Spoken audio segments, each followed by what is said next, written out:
is Jennifer, and I'm here with Rob. Rob, thank you for coming down here and interviewing with us today. Can you tell us a little about yourself, please?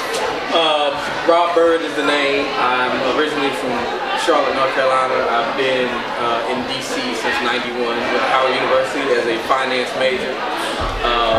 So I've been around here for a little while. Okay, great. So what brings you to the brunch today? I actually know some of the producers of the event, so I thought I'd come check it out. After doing some of my duties earlier this morning, I said I'd come out to the event. Get something to eat first off. Absolutely. So when we're done, I'm going to eat. The food is good. Yeah. So I'm just mingling. I had the chicken and waffles earlier, so I have to say that it was quite impressive. So tell me, have you gone to any of the other Congressional Black Caucus events this weekend?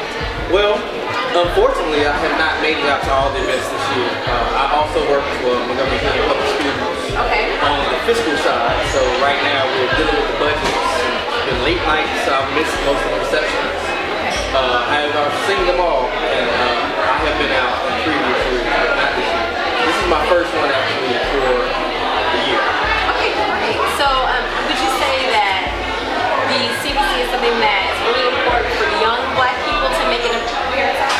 Well, I'll put it to you like this. My first involvement was my freshman year at Howard. One of the older students was kind of like, come on down here, let's go volunteer. I didn't know what CBC was, but I got exposed to folk in political power. A lot of hip-hop artists were out there at the time. I think I met KRS-One the first year I went out there, so it's kind of cool because they had a panel then.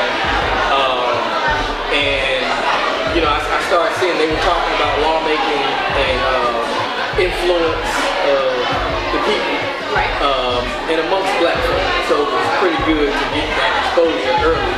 And to, you know, I'd only been in DC since August. It was in September, so it was, you know, a great little introduction to DC and politics and Blacks in politics. What role do you think that hip-hop plays in politics today? Well, I think hip-hop plays a role in everything we do now because the culture has changed. Music influences everything and has been influencing everything, but now hip-hop has become a big part of music. And, you know, people make decisions off of what they think or how they're influenced. They're influenced by music.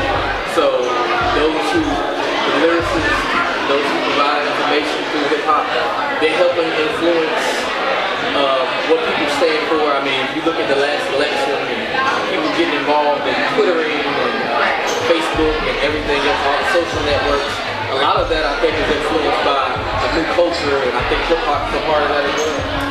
Earlier this week, Common was in Atlanta, and he made the comment that he believes there's an Obama effect right now going through hip-hop, that more artists are seeing the great things that President Barack Obama is doing, and it's making them want to better themselves and kind of take hip-hop to another level.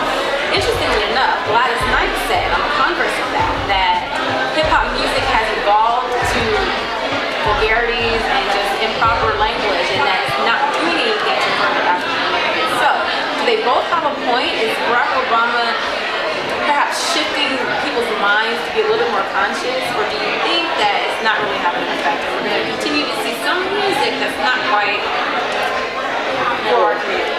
Well, I think with music since the beginning of time, you know, back in the day, in the 30s, you know, you had somebody show a kneecap, so something like that. Somebody was probably sitting back saying, "Oh my God, they're showing kneecaps." Now, in 2009, people cursing, you know, people have naked. You're gonna always have some of that, a little risk in the music. People expressing themselves on what they feel, what they know.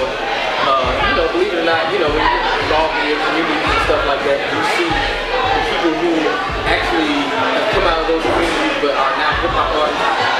They don't know other ways to express themselves. Sometimes some of them grow to a point of learning how to express themselves. So I think it's a good aspect, especially if where they came from, they can grow from that, and then they can tell those other guys behind them, or girls behind them, hey, you know, we got to go to this. I mean, listening to Jay-Z, you know, Jay-Z says it best, you know, he's like, hey, I've come from this point, but now I'm at this point. Absolutely. You know, I'm growing with this. And hip-hop is still growing. Yeah. It's still, it is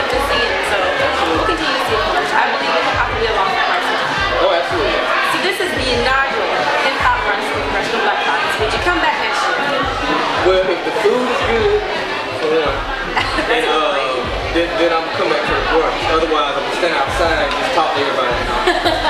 I would definitely come back. Well, I'll tell you what, you've been a great interview, and I thank you so much for your opinions and your insight. Please make sure you check out